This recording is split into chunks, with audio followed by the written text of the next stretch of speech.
Welcome to Teens Explosion Online Service. Teens Explosion adalah teens ministry dari GBI Basilea Kelapa Gading. Mari teman-teman, kita memuji menyembah Tuhan dan juga mendengarkan firman Tuhan bersama-sama. Hai teens, apa kabar? Pastinya tetap luar biasa dan tetap dalam penyertaan Tuhan ya. Tetap semangat beribadah ya. Happy Sunday and God bless you guys. Join us on Teens Explosion setiap hari Minggu jam 11.30 dan pastikan teman-teman ikut pada jam tersebut. Untuk teman-teman yang rindu memberikan persembahan untuk Tuhan, bisa langsung transfer ke rekening GBI Basilea berikut ini.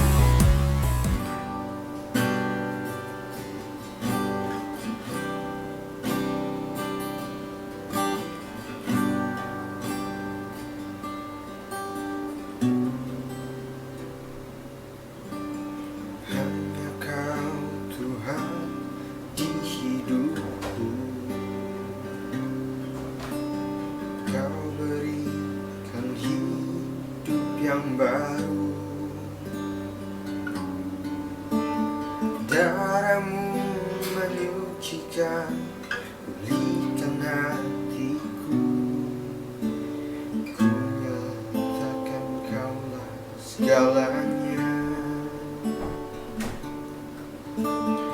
Engkaulah sumber pengharapan. Kuasamu sanggup menyembuhkan. Jiwaku pun berserah hanya kepadamu. Yesus, kaulah segalanya.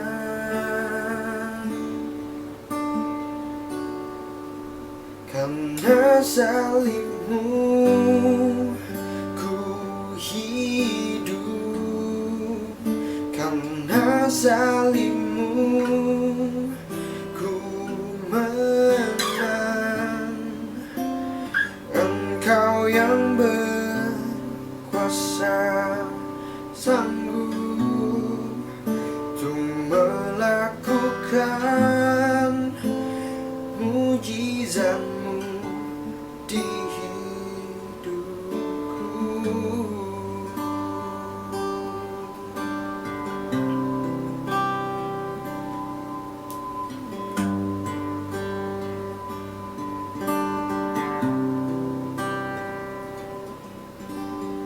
Hanya Kau Tuhan di hidupku. Kau berikan hidup yang baru. Darahmu menyucikan, pulihkan hatiku. Ku nyatakan kaulah segalanya. Engkaulah sumber pengharapan. Kuasamu sanggup menyembuhkan. Jiwaku pun berserah hanya kepadamu. Yesus, kaulah segalanya. Karena salibmu ku hidup, karena salibmu menang. Engkau yang berkuasa, sanggup untuk melakukan mujizatmu. Karena salibmu ku hidup, karena salibmu ku menang. Engkau yang berkuasa, sanggup melakukan mujizat-Mu di hidupku.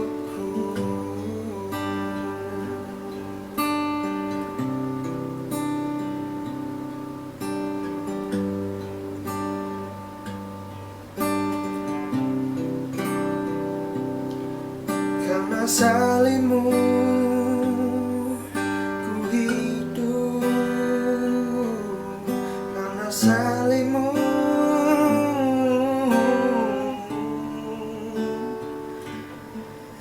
Engkaulah sumber pengharapan kami. Oh,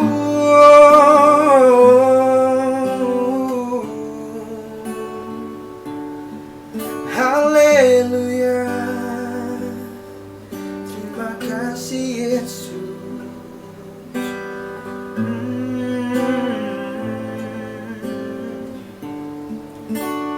Karena salib-Mu ku hidup, karena salib-Mu ku menang. Engkau yang berkuasa, sanggup untuk melakukan mujizat-Mu di hidupku.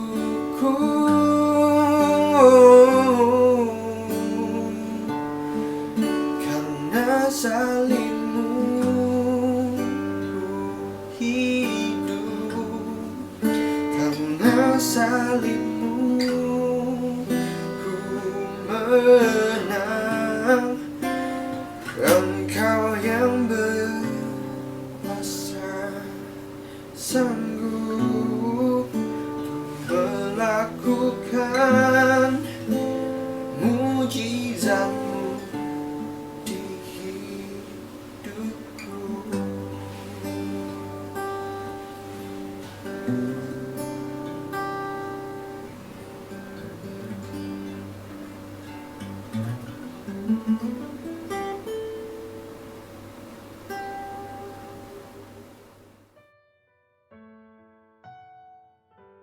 Shalom TX.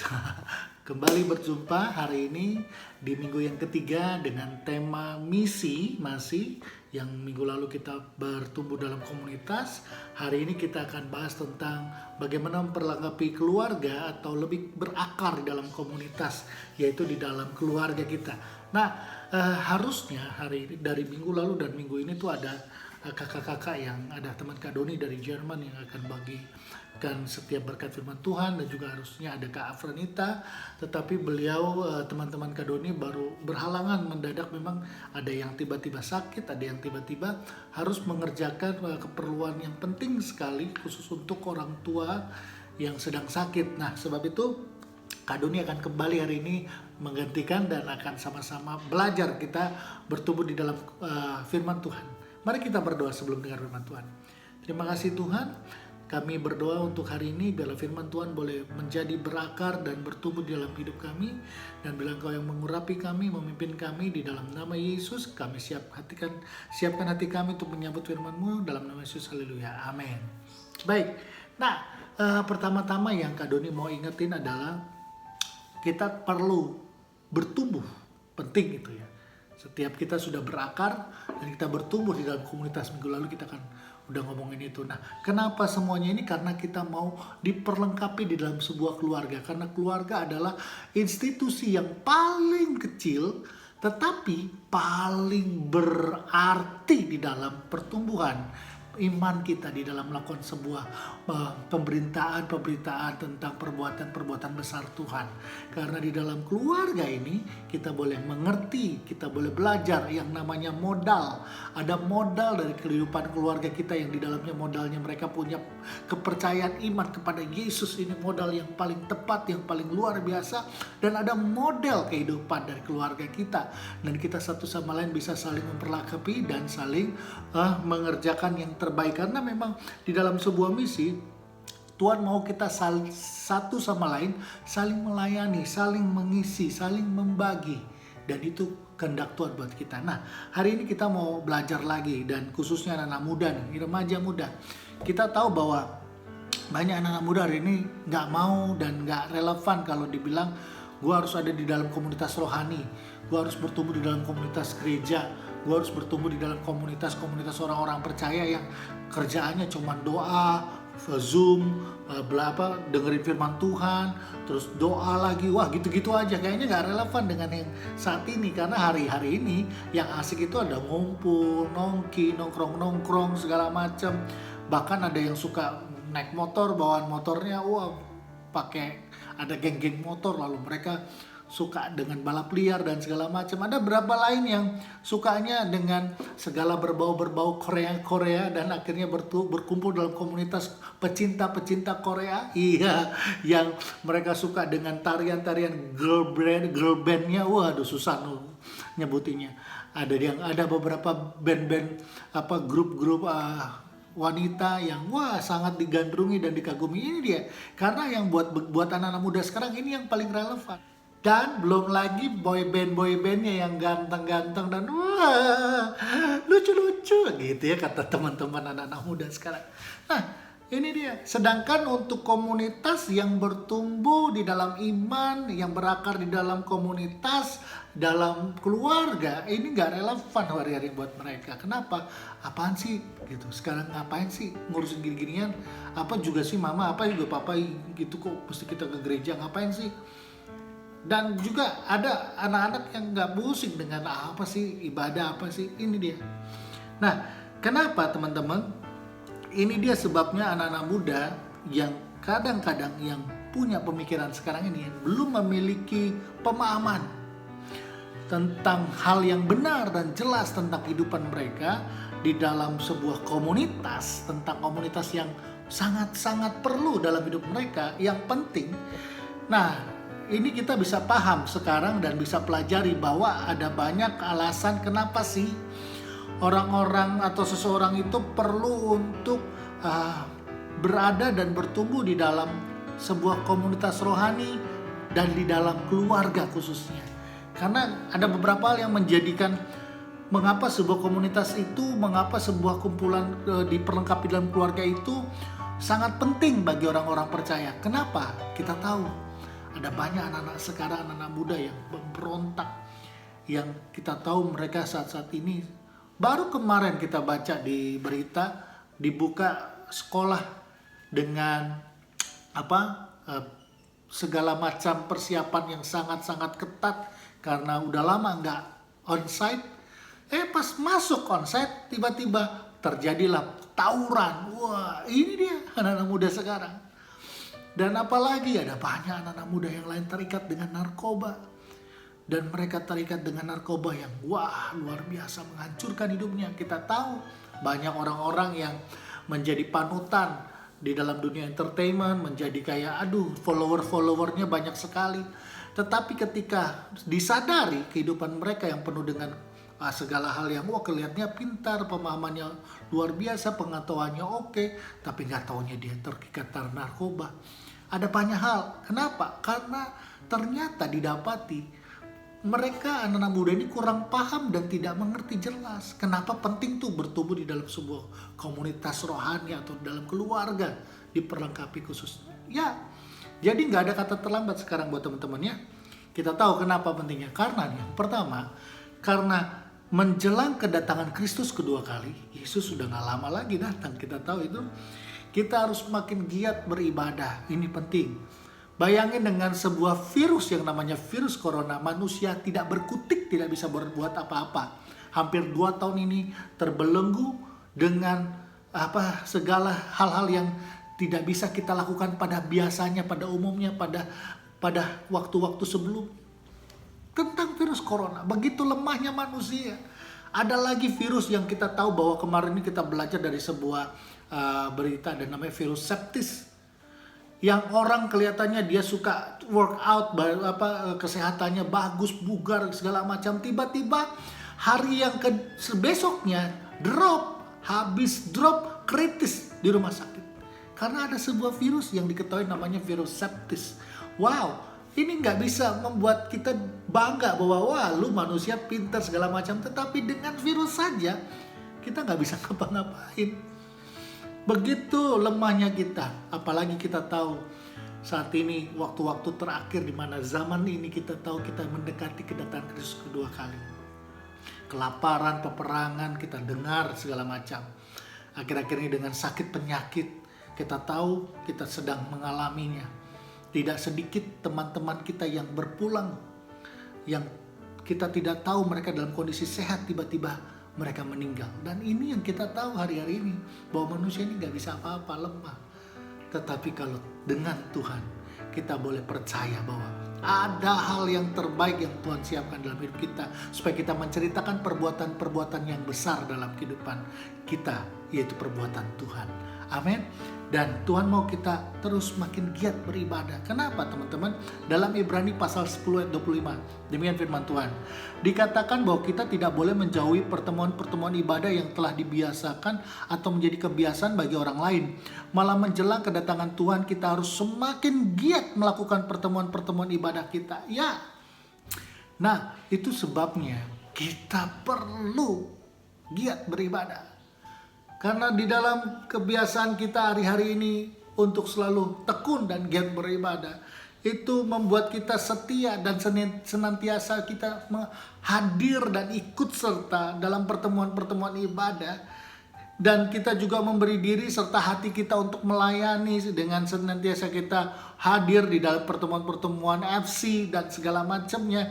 Kita bisa menjadi pelaku firman dan menyatakan perbuatan Tuhan yang besar dalam hidup kita. Ini penting ya, FC, ibadah. Ini penting supaya kita menerima pengajaran firman Tuhan yang sehat, yang benar hari-hari ini.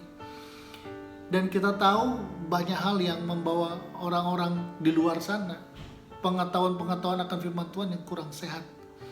Dan kalau adik-adik teman-teman belajar, mengerikan sekali. Dan sekarang ini kita mau belajar lebih lagi di dalam pertumbuhan kita di dalam keluarga. Kita disebut keluarga di dalam gereja, di dalam rumah. Kita disebut keluarga karena kita punya bonding, ikatan yang sama, yaitu terikat di dalam kasih Kristus yang besar.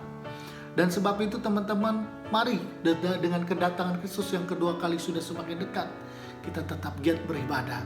Karena disitulah dimana kita tetap menerima pengajaran Tuhan, dimana kita tetap memuji dan menyembah Tuhan, membangkitkan iman kita, roh kita semakin hari semakin diperbarui, dan kita semakin hari semakin mengasihi Tuhan. Amin. Dan yang kedua, pentingnya kita bertumbuh, pentingnya kita ada di dalam keluarga yang disebut keluarga rohani. Karena apa? Karena sejak menerima Kristus Tuhan kita menjadi satu di dalam keluarga Allah. Amin. Kenapa? Bersama orang-orang percaya lainnya, bersama orang-orang di sekitar kita menjadi satu keluarga.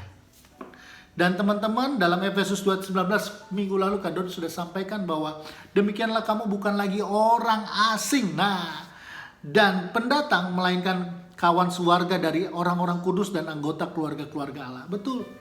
Kalau kita baca Alkitab, kita akan tahu dan menemukan bahwa Alkitab yang sering membicarakan tentang orang-orang Kristen sebagai saudara-saudara seiman, baik laki-laki maupun perempuan. Ya, benar. Makanya kita harus tahu bahwa kita disebut keluarga. Ini dia. Karena saudara-saudara seiman kita tuh semua memiliki Allah yang sama tadi. Kita punya kasih Kristus, anugerah yang besar yang sama yang kita terima dari Allah Bapa di sorga melalui Tuhan Yesus Kristus yang mau mati buat hidup kita. Amin.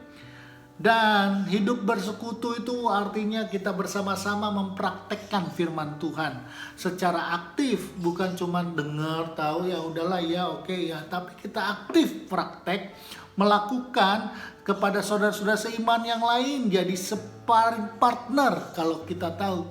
Jadi bagaimana kita bisa belajar mengasihi? Sparring partner kita adalah saudara seiman kita, yaitu mari kita dari keluarga paling kecil di rumah, mari kita mengasihi mereka. Lalu di gereja, lalu di sekitar kita, orang yang belum mengenal dan percaya kepada Tuhan, Bahkan orang yang menolak Tuhan sekalipun, kita mau mengasihi mereka. Amin. Jadi kita belajar supaya kita bisa sampai di fase yang oke deh, ini orang nih udah gak percaya Yesus, menolak Kristus, terus dia melakukan sesuatu yang tidak nyaman, bahkan sangat berat dalam hidup kita bisa mengasihi mereka dengan lebih lagi. Karena kita sudah belajar lewat sparring partner kita di rumah kita, di gereja, di siapapun kita berada bersama. Oke? Nah, teman-teman, mari kita sama-sama belajar saling menerima satu sama lain, lalu setia dan mengampuni di dalam kehidupan kita, bekerja sama dalam sebuah pelayanan kita, dalam keluarga kita di rumah sebagai tubuh Kristus. Amin. Dan ini yang Tuhan mau. Nah, kalau teman-teman belajar dan mengerti apa yang kita hari-hari ini alami, walaupun kelihatannya sulit, tetapi Tuhan mau kita bertumbuh. Amin. Dan kita menjadi satu keluarga. Dan yang ketiga, kita membutuhkan dorongan. Kenapa penting sekali kita bertumbuh dan ada dalam sebuah keluarga yang diperlengkapi? Karena kita tahu kita membutuhkan dorongan untuk bertumbuh secara rohani. Amin. Ya, nggak bisa kita hidup sendirian, bangkit iman kita sendirian. Kita butuh dorongan. Dan bagaimana dorongannya? Yaitu kita tahu bahwa manusia disebut dengan, kalau dalam bahasa ini adalah homo homini socius, atau disebut makhluk sosial. Nah, kalau kita tahu yang disebut makhluk sosial, yaitu manusia yang tidak bisa hidup sendirian. Gimana kalau kamu hidup sendirian? Seorang diri minggu lalu Kak Doni bilang, lah sekalipun kita masuk di sorga, tapi kita cuma sendirian di sorga, gak asik men. Kita pengen saudara-saudara kita, teman-teman kita, keluarga kita khususnya juga ada di sorga. Jadi kita gak bisa hidup sendirian di sorga juga, sama. Karena kita makhluk sosial gitu. Istilahnya kita diciptakan dengan kita harus bersama-sama, kalau bisa bersama-sama. Dan kita juga menerima dorongan yang sama, sukacita yang sama. Ya, dan teman-teman kalau mau tahu, kita butuh dorongan. Kita butuh sesuatu untuk bertumbuh secara rohani.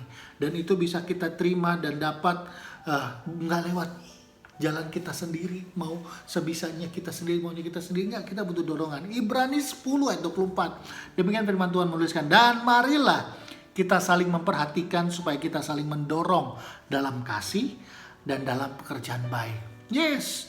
Bagaimana kita bisa menyiarkan, menyampaikan, dan melakukan apa yang disebut perbuatan-perbuatan Allah yang besar dalam kehidupan kita.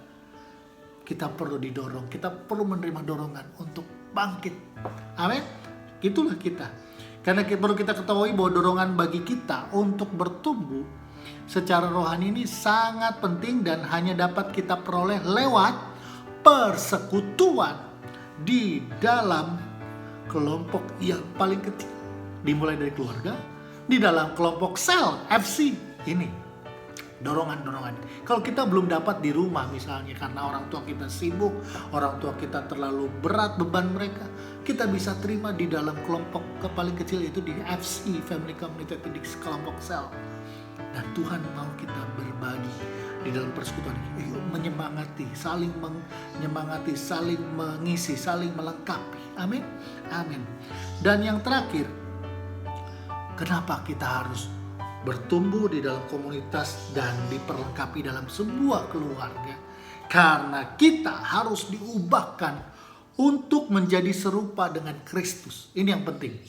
Karena teman-teman, firman Tuhan berkata dalam Roma 8 ayat 29, sebab semua orang yang dipilihnya dari semula, mereka juga ditentukannya dari semula untuk menjadi serupa dengan gambaran anaknya, supaya ia, anaknya, menjadi yang sulung di antara banyak saudara. Amin.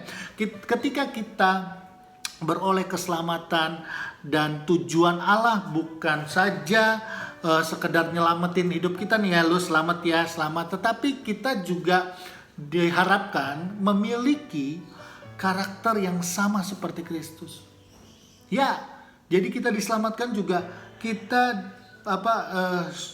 bagaimana kita juga menerima karakter seperti Kristus. Untuk mengalami perubahan karakter dari manusia yang lama kepada manusia yang baru. Dan setiap kita pasti akan mengalami berbagai proses. Dan proses ini gak gampang. Dan ini pasti melalui masalah-masalah yang kita hadapin. Jadi proses di rumah, dengan orang tua, dengan sekolah, dengan guru yang gak asik. Segala macam proses-proses ini membuat akhirnya kehidupan lama kita menjadi kehidupan yang baru dengan karakter ilahi daripada Kristus. Amin. Yes. Dan yang pasti kita tahu untuk melewati masalah-masalah yang ada, yang kita hadapin, Tuhan mau kita belajar dalam Amsal pasal 27 ayat 17 demikian berfirman Tuhan. Besi menajamkan besi, orang menajamkan sesamanya. Jadi Tuhan mau kita dipertajam lagi karakternya, makin indah, makin cakep. Tetapi kita tahu prosesnya kita harus dipertajam lagi. Dan lewat siapa? Lewat sekitar kita. Manusia dengan manusia yang lainnya. Orang menajamkan sesamanya. Ini kita mau belajar. Jadi kalau ada teman orang atau orang tua kita atau siapa saja yang kita kenal, yang baik, sahabat sekalipun, ketika dia sudah menjadi yang menajamkan kita, ketika dia yang menjadi besi yang ada friksi, ada konflik, ada hal-hal yang sangat nggak nyaman, nggak apa-apa, kita berproses dan kita mau lebih dipertajam Tuhan untuk menjadi kemuliaan bagi nama Tuhan dan untuk menyatakan perbuatan-perbuatan Allah yang besar. Jadi bukan cuma ngomong secara ngomong aja, tapi perlakuan dan kehidupan kita juga melakukan hal yang sama. Amin. Nah, teman-teman, mari kita semua belajar dari kelompok kecil dari FC. Nah, kita punya FC di remaja. Nah, ini adalah tempat di mana kita membentuk kepribadian atau karakter kita sebagai karakter-karakter yang sebelumnya yang buruk, yang kita tahu bahwa yang lalu, waduh, kayaknya nggak bener nih, tapi perlahan-perlahan dapat berangsur pulih sehingga kita sama dan memiliki karakter seperti Kristus. Amin. Apa aja? Banyak hal. Mungkin yang tadinya kita suka ngomongin orang, perlahan-perlahan di dalam kelompok kecil bukan makin ngomongin orang lain atau bukan makin gosipin orang lain, enggak, tapi di kelompok kecil kita belajar untuk mengikis kebiasaan-kebiasaan buruk ini menjadi sebuah karakter yang Tuhan mau, yaitu karakter Kristus. Yaitu apa? Kita mendoakan orang lain. Dari yang kebiasaan membicarakan orang lain, gosip, tapi kita mau doakan, jadi pendoa syafaat buat orang-orang lain. Ini hal-hal yang luar biasa. Mungkin yang sebelumnya kita suka marah, kita sukanya nggak kuat deh kalau nggak marah gitu. Tetapi dalam kelompok kecil kita akhirnya berangsur-angsur diubahkan Tuhan untuk menjadi lebih mengasihi dan lebih bijak. Yes, jadi bagaimana pentingnya kita bertumbuh dan diperlengkapi dalam rumah, di dalam keluarga Allah khususnya. Ini dia. Karena kita adalah orang-orang yang diubahkan untuk menjadi serupa dengan Kristus. Ini yang Tuhan mau. Amin. Memang gak mudah. Walaupun berproses sangat panjang, tetapi mari terus kita dengan tekun dan bersedia membuka diri untuk diubahkan Tuhan menjadi lebih lagi dan akhirnya menyatakan perbuatan-perbuatan Allah yang besar di dalam kehidupan kita. Kiranya Tuhan memberkati dan kita mau semuanya dalam kehidupan kita, disitulah Tuhan Yesus dimuliakan. Mari kita berdoa. Terima kasih Tuhan untuk firman Tuhan hari ini, dan biarlah kiranya kami boleh belajar lebih lagi untuk menjadi serupa dan segambar dengan Kristus, dan kami boleh melakukan apa yang menjadi perbuatan-perbuatan Allah yang besar dan menyatakan kepada banyak orang dalam hidup kami. Dan biarlah Tuhan memberkati kami semua. Tuhan berkati Kak Nita yang harusnya melayani kami, yang harus memberkati mengurus orang tua yang sakit. Tuhan berkati. Tuhan berkati juga Kak Susan yang saat ini kemarin lalu sedang sakit back pain-nya. Tuhan berkati supaya sembuh di dalam nama Yesus. Dan terima kasih untuk semua adik-adik yang semua yang menyaksikan dan mengikuti ibadah ini. Tidak satupun luput di antara mereka, berkat Tuhan turun buat mereka di dalam nama Yesus. Di dalam studi mereka, di dalam setiap pekerjaan mereka, di dalam setiap usaha mereka, di dalam keluarga mereka. Tidak satupun luput dari mereka. Berkat Tuhan turun buat mereka di dalam nama Yesus. Penyertaan Tuhan, penuntunan Tuhan, dan setiap apapun yang terjadi dalam hidup mereka, Tuhan akan memberikan mereka kemenangan demi kemenangan dalam nama Yesus. Kiranya adik-adik terima berkat daripada Tuhan dan angkat tanganmu dan terimalah berkat daripada Tuhan. Tuhan memberkati engkau dan melindungi engkau. Tuhan menyinari engkau dengan wajahnya dan beri kau kasih karunia. Tuhan menghadapkan wajahnya kepadamu dan beri kau damai sejahtera hari ini sampai Yesus datang kedua kali. Maranatha. Yang percaya semua sama-sama katakan Amin. God bless you.